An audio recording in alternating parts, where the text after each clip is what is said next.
Welcome to the show, the voice of awesomeness, Mick Wingert. You're watching Alicyn's Wonderland, inside the world of animation and games. Hello.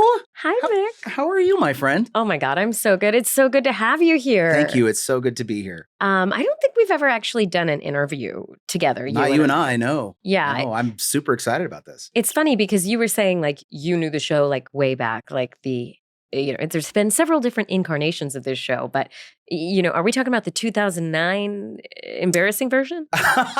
There wasn't one earlier than that, was there? No. Yeah, I definitely remember, you were interviewing animators and show creators and stuff with the Alicyn's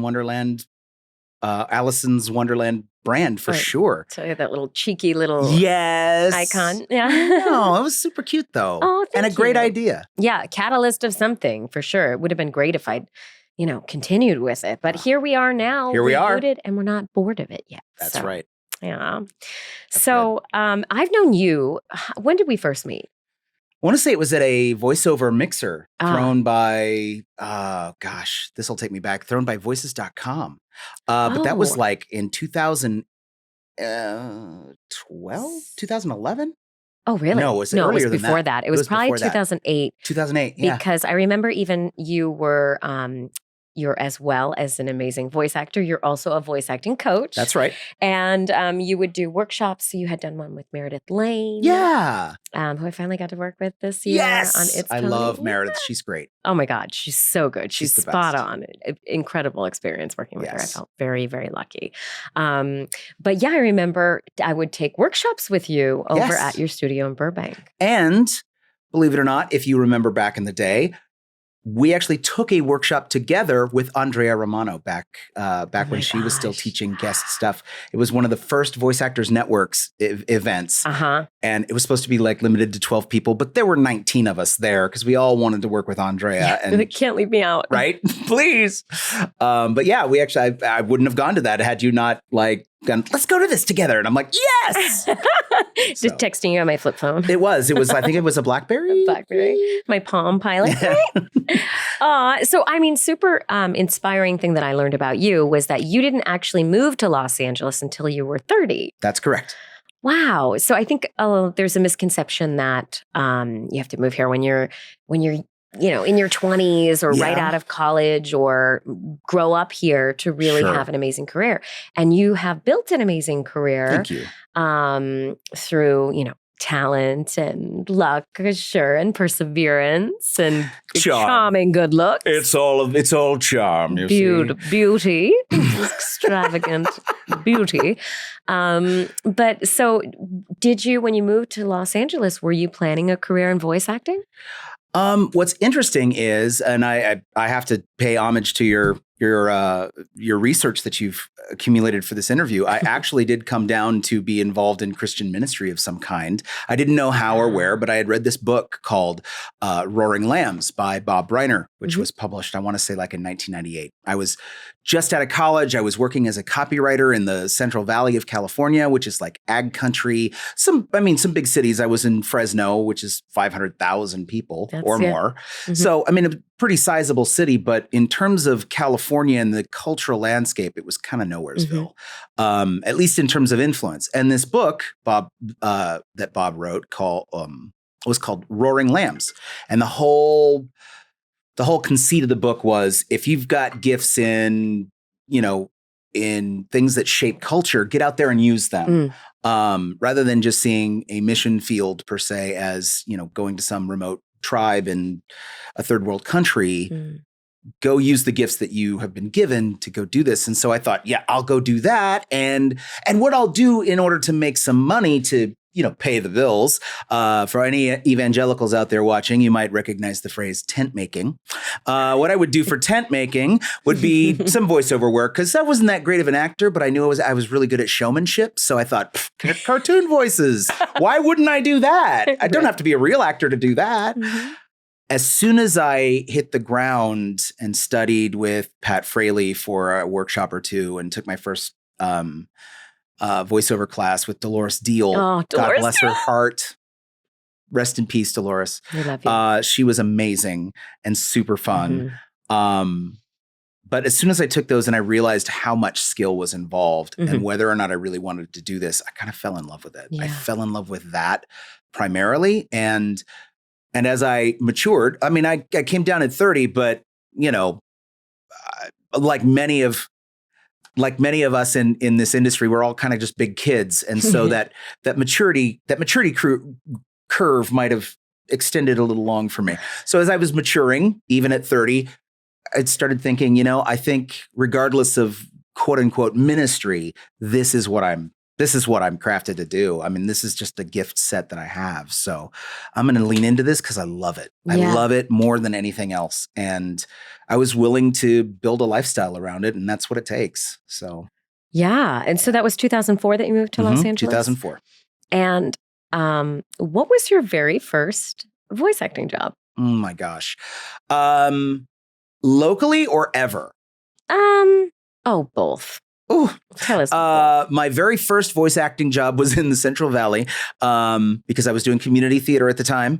I got pulled in to be guy number 2 in a Levi's jeans commercial for the local department store chain. So this was. I knew you. Yeah.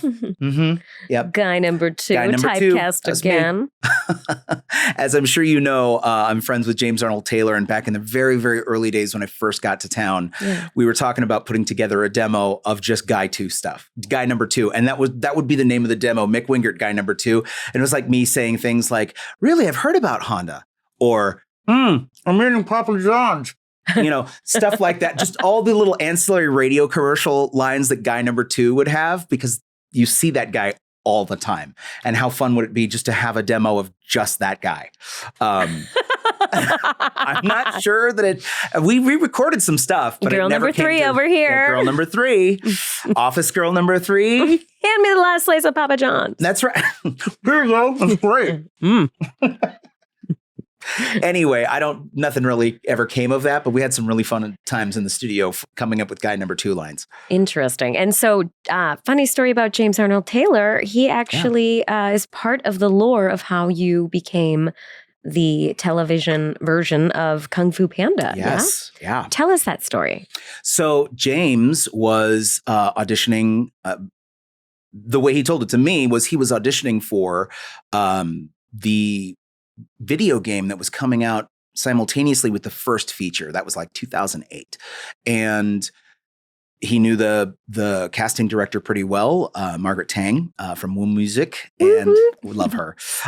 He said to Margaret, he said, "Look, I do a lot of voice match. There's a lot of characters in my my arsenal, but that's my dime store, James Arnold Taylor. But Jack Black just isn't one of them. Who you should call is Mick Wingert's agent. You call his agent. He's over at Tischerman right now." And lo and behold, I got a call from my agent at TGMD, which was what Tischerman became. Were we both there? Yes. Yeah, we were both there. That's probably how we knew each other. Yes, there it is. They called me and said, DreamWorks wants to hear you on Monday for an in-person audition with one of the directors of the feature film. And here's a 30-second sample of some of Jack's lines from the feature, and match these and go. And I did not have a Jack Black impression at the time. So you had weekend plans. Yes, I did. Because the call came in on a Thursday. And so Friday, Saturday, and Sunday, I pulled my hair out trying to figure out how Jack and I sound, how to impersonate him. And it's actually harder to impersonate someone that you sound like naturally. Is that true? Yes. Wow. It is. Because at least for me. I can't speak to everyone's experience, but for me, it's really easy to go into the large, over-the-top, party favorite impressions, right? You go to something like an Arnold Schwarzenegger, and it's all about that accent, right? And you have to make, your voice go a little lower, of course, but it's about like the round tones that you get and this and that. And then, you have to have the right articulation and things of that nature. But it's really easy, because it's so not me that I know what to do to put that on. Well, you get somebody that sounds like me, and I'm like, I don't know where my voice and my sound stops and Jack's begins. And I always equated my younger son as a rock climber. So I always equate it to climbing a rock, like a mountain or a rock wall, where the Schwarzeneggers, the Jack Nicholsons, that kind of thing. All the Christopher Walkens, those guys, they have these huge like handholds to get up the wall. Yeah. But when you're dealing with a guy that sounds just like you, you're dealing with little tiny, what my son would call crimps. You're dealing with little crimpy spaces that you're trying to get up this wall, and you don't know how to master this impression because it's so close to who you are. So for me, it was a movie called Margot at the Wedding, which was not a movie I particularly enjoyed, but it was an indie film. Indie film. It was studio indie, I think. And Jack was in it playing his typical archetype, but he was a secondary player to, oh my gosh, what was it? Nicole Kidman. It was Nicole Kidman's movie. And he basically played like the lovable schlub who's marrying Nicole Kidman's character's sister. And he drives up to pick up Nicole Kidman and her son, her 13-year-old son, from the ferry at the wharf, and he like leans over. He's driving this Volvo, beat up Volvo. And he goes, "Are you Margot?" And I noticed that he had this slight underbite in that moment. Now, I can honestly say now that I've met Jack, that just happened recently, 14 years later. We'll go there. But I don't think he speaks with an underbite at all. But in that moment, that was enough for me to go, oh, that might be a handhold that separates me from him. Like if he does this, that automatically puts me in a different articulation space from Jack. And that started to be the way that I grabbed onto it. So if you play the Kung Fu Panda video game from 2008 or PlayStation 2 or Xbox 360, you will hear the world's worst Jack Black impression. I guess it's the best worst Jack Black because I booked the game. Got you the job. But I got the job, but it's all me just doing basically this and letting that, kind of guide. Lead. And from there, as I refined over the years, now I can just like go into it. There's no underbite at all. It's all about, I finally discovered that what makes his voice different from mine is the way we articulate our words. I form my words very much akin to where I grew up. A theater kid in the Central Valley. And he's very much, a Southern California born and bred guy. And so his articulation's just way different than mine. Very surfery. It's kind of like, he does his little thing where he goes like really specific. But he also but that's a bit. And so then you learn how to do the bits and then it all comes together. Amazing. You broke that down in such a clear and concise way. So you mentioned that you finally, after 14 years, got to meet Jack Black. What was that like? It was intimidating. I gotta say, and I've posted, you can see them at Mick Wingert on Twitter or at Mick Wingert on Instagram. I posted photos of that encounter. And, for Jack, it was just Tuesday or Wednesday. But for me, I was like, oh my gosh, I've been doubling this guy and living in his shadow and always like chomping at his heels, like for 14 years. And I'm finally meeting the dude, and he was super gracious and he was very complimentary, but we really only got a chance to chat for like a minute or two because it was at a screening event for a show that we were both involved in our own rights, that was Panda related. And, I came over, shook his hand. He gave me that Jack Black smile, like, oh man, it's good to see you, kind of a thing. And then he, there were so many other cast and crew that wanted to meet Jack and take photos with Jack and that kind of thing. So he was doing his very gracious celebrity bit and making sure that everybody got some time and attention and got to take their selfies to show their kids and that kind of thing. Amazing. But it was a really cool experience in terms of just being able to take a photo with him to kind of get his seal of approval. And did you have to give him the backstory? Did you have to say, I am you when you are not you? No, thankfully. He knew. See, our worlds had been converging, ironically enough, for the last, I would say, 5 years. Around the time that I did Kung Fu Panda, The Paws of Destiny, for Amazon, which was released on Amazon, that show included Mitch Watson as the executive producer, as well as an actor named Michael Rivkin, both of whom are still very close friends of Jack's. So it was a Kung Fu Panda project.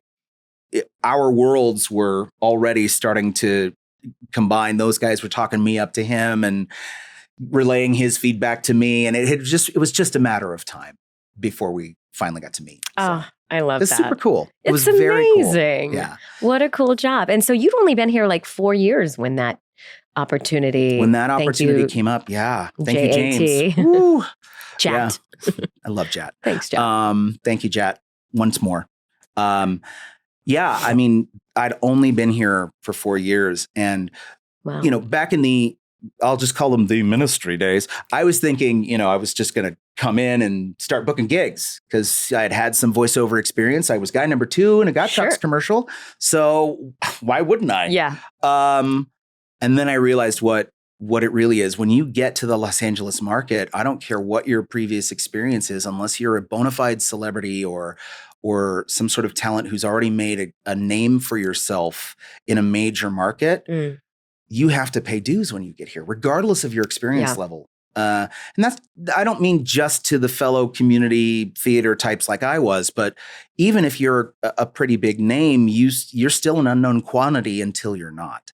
And as an unknown quantity, regardless of your age, experience level, education, you've got to get in there until people know who you are. And the world has exploded, the world of animation and the amount of people that work in here. So, if it used to be easy to know these 3 production houses in the 60s, and now everything is it takes a while. It takes even longer to get known or 100% have your work out there. Now, you're a coach. You're a voice acting coach. So you coach, do you coach beginners, advanced, everything in between? I do in private session, meaning like one-on-one via Zoom. I will coach any skill level from brand newbies to experienced pros. And I've had the blessing and the benefit of being able to work with all different skill levels. Yeah. Those who are brand new to the process, sometimes I get to be that person that says, I love your passion for this, and it's going to take some significant investment beyond you and me sitting here working on some character sides for you to really make it in this business the way you'd like to.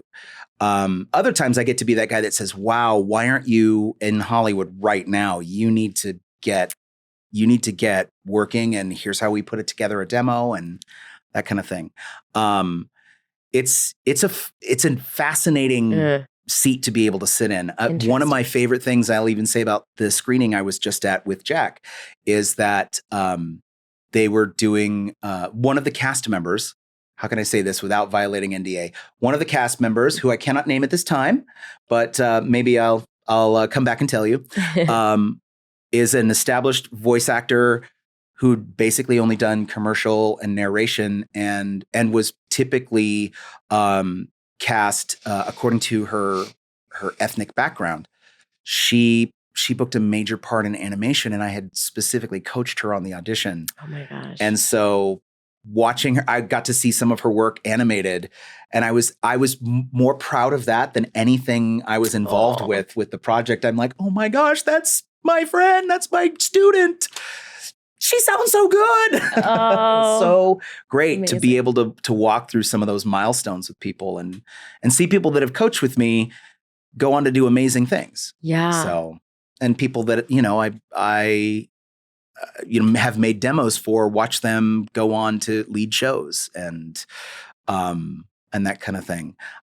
It's super cool. It's kind of a magical thing. Voice of Awesome. Was it awesomeness, or I think that was your tagline? Because of the show, the Kung Fu Panda show was Legends of Awesomeness. So at the time I was like Voice of Awesomeness. Yeah. But since, I've been Iron Man and Heimerdinger and all these other things, I'm like, maybe I don't want to just peg myself as Jack Black. Not that being Jack is a bad thing. Right. It's pretty awesome. But it's not all you do. Correct. Your work encompasses so much. Let's talk a little bit about Arcane. Yes. Wow. What was it like working on that show? My gosh, that was one of the best sessions or sets of sessions, one of the best experiences I've ever had.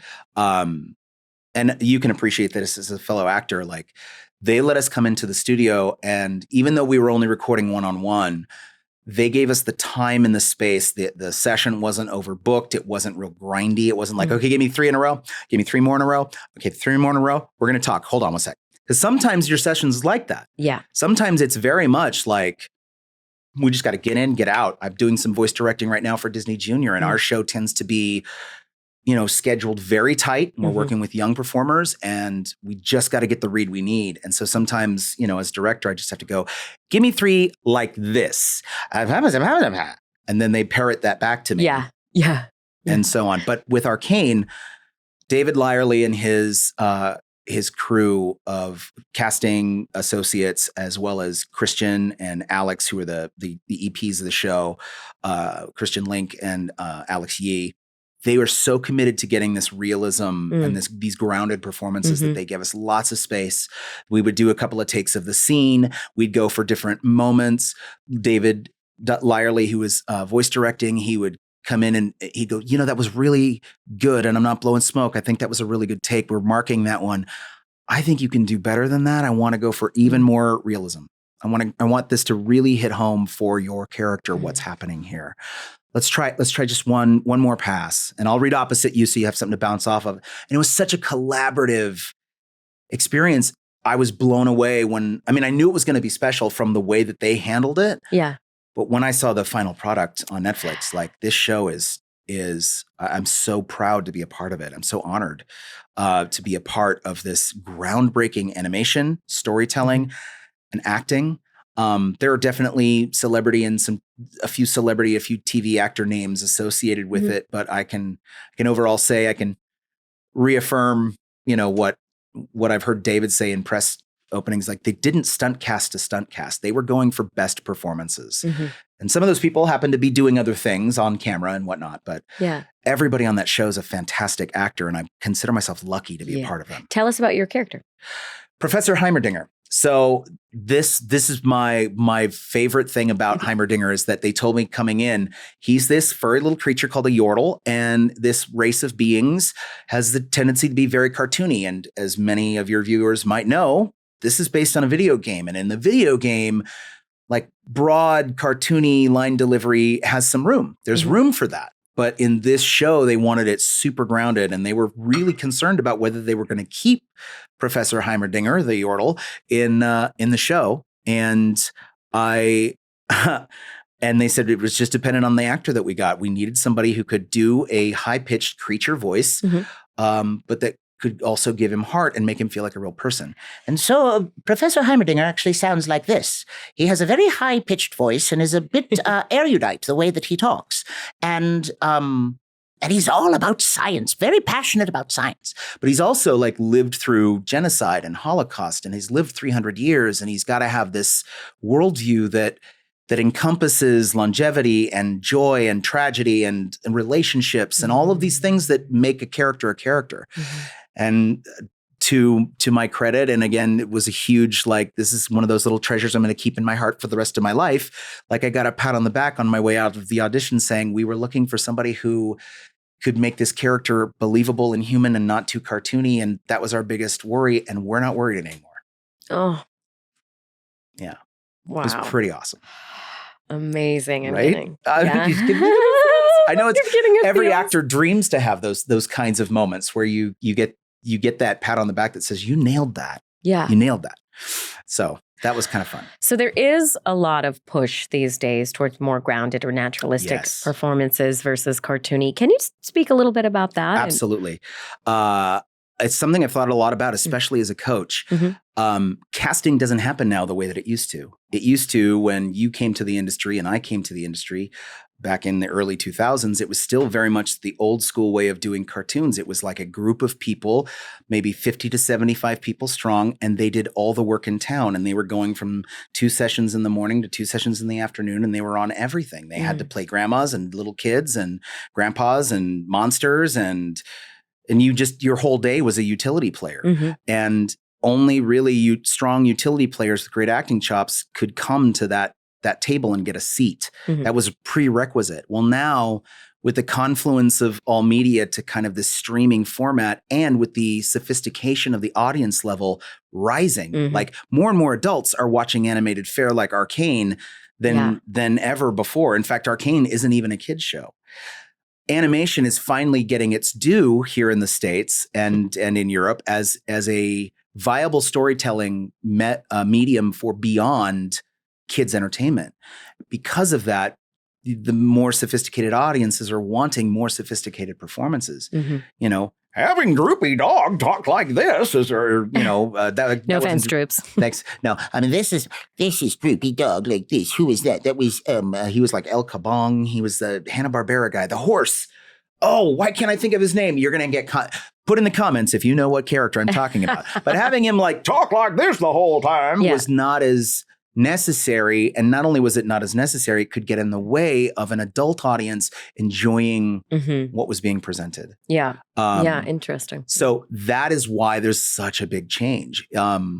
You're getting more shows like What If on Disney Plus, where parents are watching it with their kids, and they're watching the actors being brought in from major motion pictures to reprise their roles in animated form because it's meant for a general audience, not a kid audience. You will always have kid style shows. You'll always have kids entertainment in animation, and there is room still to play big and play wacky and play fun, but a voice actor who's trying to get a seat at that table now has to have more acting chops than ever before, which is the irony of me thinking when I first got to town that I'm not that great of an actor, so I'm just going to do cartoons. And actually have to be a fantastic actor and have made that journey as an actor and as a coach to dive into those waters, because that's what books. So what's your process like? How do you approach when you first get audition sides? How do you dive in? I look at the clock and see how much time I have. Yeah. No, but for real, probably. Right? Is it 3 days? Sometimes it's like, 9 a.m. tomorrow? Oh, wow. What time is it? 6:30. Okay, less than 12 hours. Great. All right. Well, let's see. For me, it always starts in the way that I coach is it always starts with script. Script is king first. Let the character talk for himself or herself. See what you can see about the character in the sides. Then, for those of you who have not ever gotten a set of audition sides, usually what you get is lines in either script format or in, they're called out in individual, like numbered lines, just the lines that you are responsible for themselves. And with that, you get this cover page called a spec or specification. And the spec gives you the character breakdown, and it's either somebody in casting or a writer from the show or both bending over backwards to tell you all they can about how they hear this character in their head. And the thing that I used to do that I think booked me out of several jobs is I'd read the spec first and I'd go, oh, they said he's calm. Okay, so I just got to find a way to play calm in all these moments that they've given me on the sheet. And now I look at it and I go, okay, wait a minute. Let me just see what happens in this scene. How these 2 people or 3 people or however many people react to each other, whether there's a sense of attention and the build and that kind of thing, and let the character speak for himself.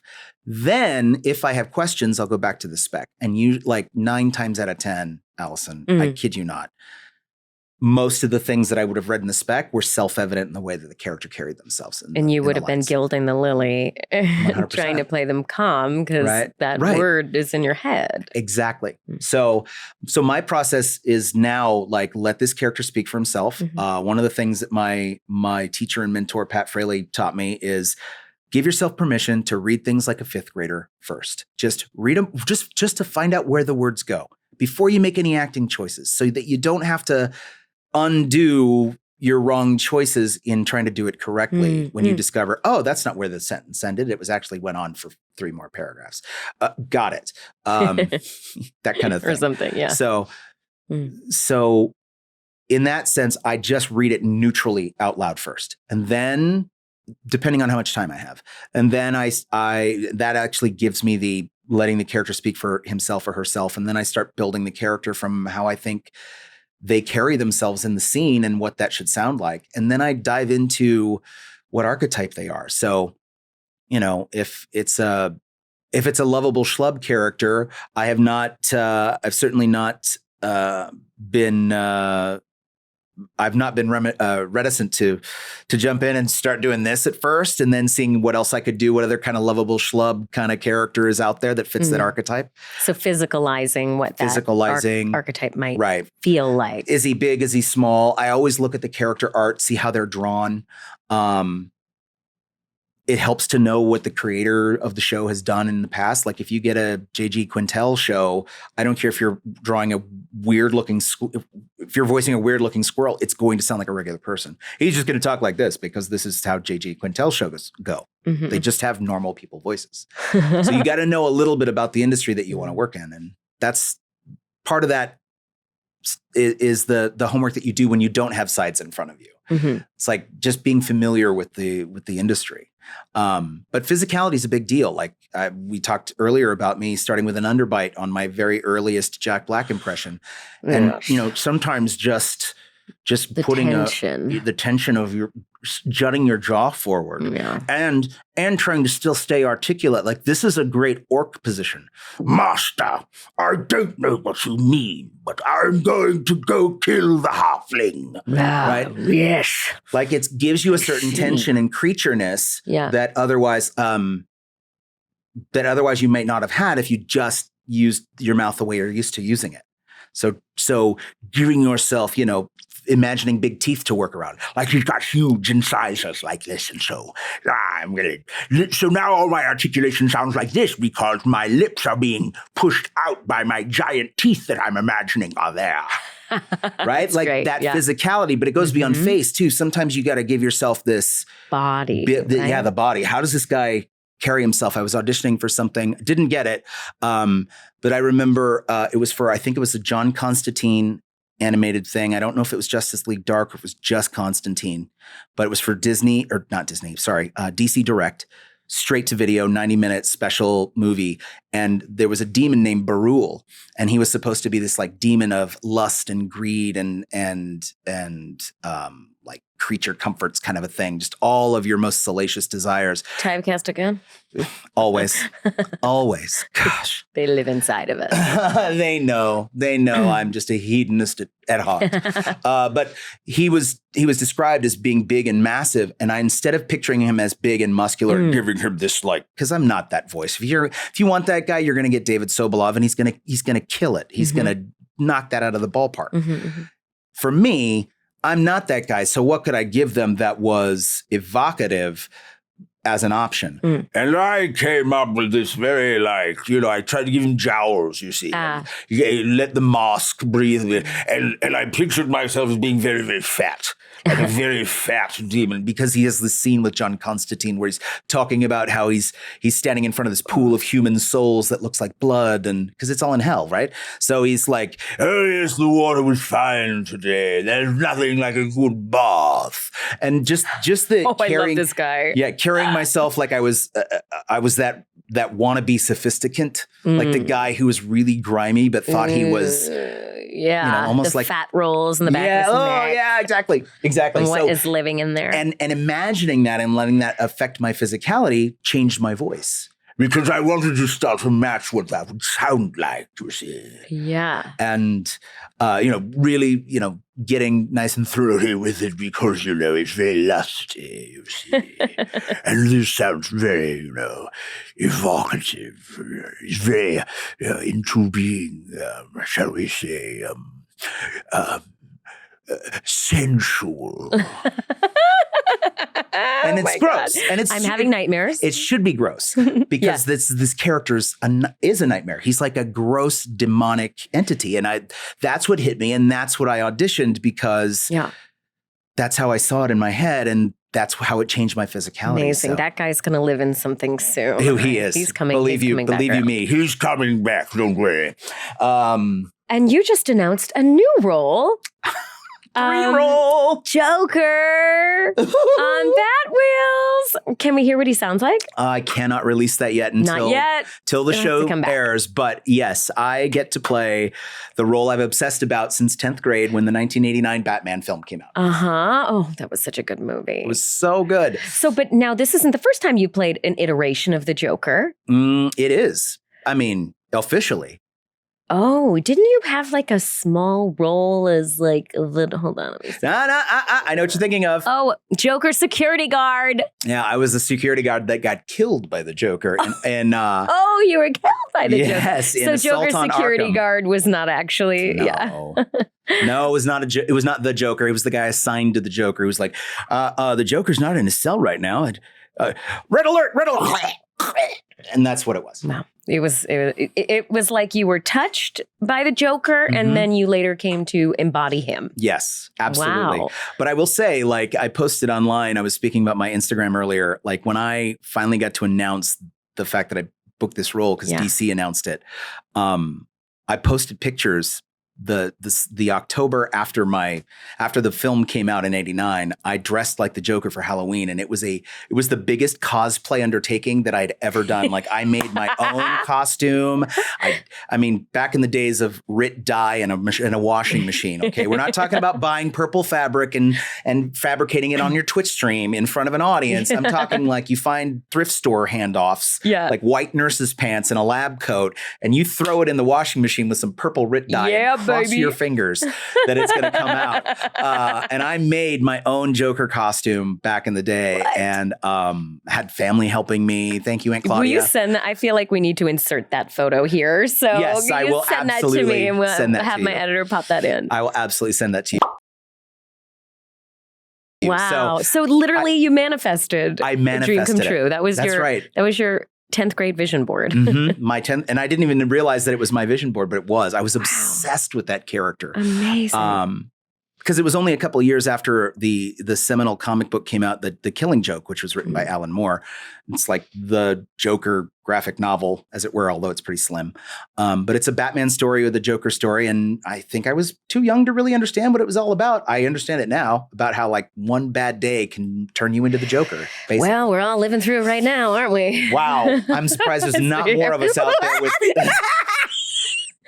green hair. Yes. Yeah. So needless to say, that was a big deal. I was obsessed with the character. And when I posted on it on social media, I was like, how it started, how it's going. And the how it's going is the character art that they released for the Joker on Batwheels. So now, this is a super fun. show for kids, though.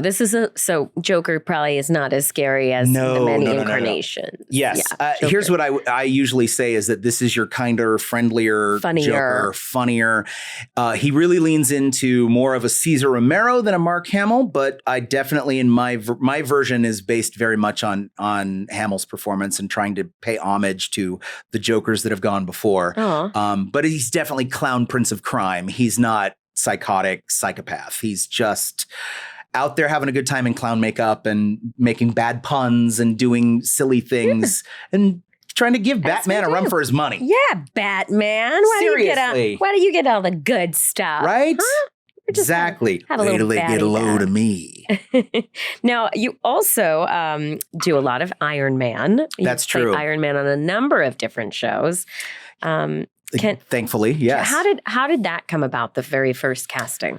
So most of the big things that I've gotten, I've been fortunate enough to book out of the booth. And then sometimes that leads to repeat performances, and then that goes on to other things. But this is one of those situations where they had an animated Iron Man locked in. An actor had been playing him for the last few years. And and they had a project that he was unavailable for. So they just opened up the casting doors on it was a one-off. It wasn't an official Avengers thing. It was like for kids. Again, it was for little kids. It was called Marvel Superheroes Frostfight. And because it was open, I was like, of course I want to audition for Iron Man. Yeah. And if I'm going to audition for Iron Man, I'm going to do the Iron Man I like, which is Robert Downey Jr. Yeah. So I just took a couple of the lines and found the Robert music and added it to the lines. And it was like a 3-sentence or 3-line casting sheet. That's it. Wow. Yeah, it was really small. Callback? No, direct out of booth. So that's cool. Yeah, I think, the lines, it was about playing him cocky. And I picked up on the fact that Robert does this kind of up scoop when he's being clever and he thinks he's clever, at least when he thinks he's clever as Iron Man. And so I added one of those so that he said the thing, I don't know why you would think that, but I can see it, kind of a thing, and did that. So and good. somebody in casting loved it and said, we want this guy. And so I got in. They had me on Frostfight. It was really fun to record. I was in with like Tom Kenny and Matt Mercer and Laura Bailey and who else? Travis Willingham, like all these people who had been doing Marvel forever. And then And then I just got a call again at my agent's. Marvel Animation wanted me to do something for Lego because they were doing a Lego Marvel special. So they called you, right? So they called and were like, we'd love to have you do Lego Iron Man too. I'm like, I would love to do that. And again, over the course of time, I started refining my Robert Downey. So again, it's about placement. Like for Jack, the placement stays the same, but the articulation changes. For Robert, the placement kind of goes up into the nasal passages here. He's also got kind of a flat delivery like that. Yeah. But what really makes a Robert Downey Jr. impression stand out is not just when he goes up in speaking like that, but also the fact that he can take a break from saying something, then come back and say the rest of it really fast, like that. It's so good. So when are you going to meet Robert Downey Jr. now? 14 more years from now. 14 more years. I'm on a once a 14-year cycle of celebrity encounters. How cool. Wow. But yeah, that turned into auditioning for What If, and I did go through a callback process on that, and that has been a dream to actually be part of the MCU with actors like Sebastian Stan and oh my gosh, oh my gosh, why can't Samuel L. Jackson? I'm sorry, I'm getting old now, and so my brain is starting to like fritz. I need to eat more brain food. More salmon in my diet. More salmon. But anyway, Sam Jackson, sharing the screen with him, sharing the screen with, big names Chris Hemsworth, who had done Zoe Saldana. Like I have several scenes with Zoe Saldana as Gamora. And are you guys in the booth individually, solo? Or are you you're not hearing each other's performance? Every once in a while, they'll bring in a select. But most of the time, it's the director, working with the director. That's how so much of animation is recorded these days. Yeah. It's unfortunate because it's always better to record in a group. Yeah. And do you see that?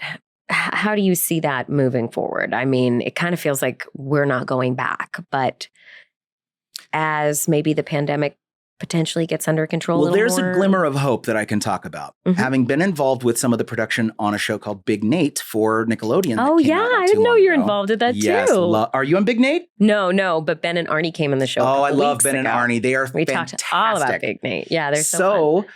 What they may or may not have told you is that Big Nate was recorded remotely for a long period of time, and they would still do multiple and group sessions and bring us all in via technology. Through the Nick engineering board. So we'd all have separate feeds going into Nick. They'd have an engineer who is a magician recording us and mixing it on the fly. And we were still group recording even though we were remote. So that's a bit of a glimmer of hope. That's Mitch Watson who made that decision, right? 100%. Yeah. Mitch is fantastic when it comes to that. He gets it. He gets animation. He gets cartoons. He gets how actors can play off of each other. When we did Paws of Destiny, he brought us in groups to record. It was usually me and the 4 kids who were the kid pandas in the show. And then even when he didn't have characters that were in scenes together, they'd book them for 2 talent at a time in group sessions so that they could get that bounce effect, so that they could get the synergy of more than one actor in the room. So Mitch is great like that. Yeah. So. We got to have him back on. He's done he couldn't talk about Big Nate when he was on this season before this. So you definitely need to have Mitch back on. Oh my God. Mick, I could talk to you all day. I could talk to you all day too. It's so good to talk to you. It's so great to talk to you too. So now if we have any viewers that are like, I would love to coach with Mick. Are you still taking private clients? Do you have ongoing group classes? Where can people get more info? They can always get more info at mickwingert.com. Convenient little website that has all my stuff on it. And a way to not only contact me directly through a contact form, but also it'll click you over to my Calendly page, which is how I do all my scheduling. Amazing. I may not have the availability that I used to because I'm pretty in demand. That's a good thing, folks. Working actors. But if I can fit you in and my schedule works with yours, whatever skill level you're bringing to the table, I'd be happy to. I coach with Mick on occasion, and just always great to get an outside perspective on your work. And you are also so knowledgeable about the industry and different styles. So you always have such great information and a director's eye. Because it is a collaborative process. Nobody expects you to record. I think I've only had one job ever where they were like, just send in the files. And I was like, no! I want to do that. God help us. Tell me. Share. It is a shared experience. What do I do? We're not just in our rooms 100%. being our thing. So yeah. Like I have I know we're wrapping, but I have an audio drama podcast that let's talk about that too. But we got it. The Hidden Frequencies. It's audio style, like in the style of the Twilight Zone. So it's audio horror, 30-minute episodes. But when I record, I try to bring them in for groups. I try to bring my whole cast in. Yeah. Either in pandemic times, it was remotely through technology, or and then have them send in their files, but be reacting to one another in the Zoom space or whatever. But before that, when we were recording our first episodes, we were in studio all together, and the synergy was happening and all that stuff. And it's super fun. We've got 14 episodes that are out that have been out since like 2018. And late this summer, we're launching into 10 brand new episodes. Oh my God. Where are you in the production process with that? We've got 3 or 4 that are almost done, and we've got 2 that are in the casting process, and then a few more that I've just got to get busy on. Yes. Well, as another fellow podcaster, I can completely relate. You get it. As soon as you get the system down, it makes it a lot easier. But when you're doing other things and juggling, it's not easy. But it's not. Where can we hear your podcast? The podcast is called The Hidden Frequencies. And if you go to thehiddenfrequencies, all one word, .com, you should be able to find our feed. Amazing. It'll either take you right to the We'll put a link in the show notes too. Awesome. It'll take you right to the link, the Podbean hosting space, or we also have a website that sometimes traffic gets directed to as well. So either way, you can listen to it on iTunes, Stitcher, Spotify, Google Podcasts, all your favorite places, as well as any podcasting app with an RSS feed. So, and you also do personal appearances and signings at different conventions. Do you have anything coming up? This episode is actually coming out next week. Perfect. That's how quick we love it. To turn it this around. Is an efficient ship. Not usually, but we usually have a little bit of a buffer. I'll take it. We are turning this one around quick. Perfect timing to announce my involvement at AVOX, which is being put on by PCB Productions over at the Pasadena Convention Center all weekend long. The Independence Day weekend in Pasadena. Tickets are still available, and again, it's a 3-day event. It's all voice actor centered, and it's going to be more than 150 of us cast members doing all kinds of different panels and experiences and games and signings and all kinds of stuff. So I'm excited about that one. That one's coming up. Amazing. Great. And I'm sure probably following you on your social channels is the best way for people to. At Mick Wingert everywhere. At Mick Wingert, baby. Everywhere concerts are sold. Helps to be the only Mick in the game. I'm not the only Wingert, but I am the only Mick. I'm actually not even the only Mick. But I am the only Mick Wingert. Well, thanks for coming out, Mick. We so appreciate it. Thank you guys all so much for watching. Be sure to subscribe and share this with a friend if you like it. And hey, I'm going to make a big ask. Why don't you go ahead and leave a comment, a review on our podcast page, so more people can get to hear the podcast. Yes. And thanks for being fans. We appreciate it. Mick, you're the best. We'll see you again soon. Anytime. Bye, guys. Bye.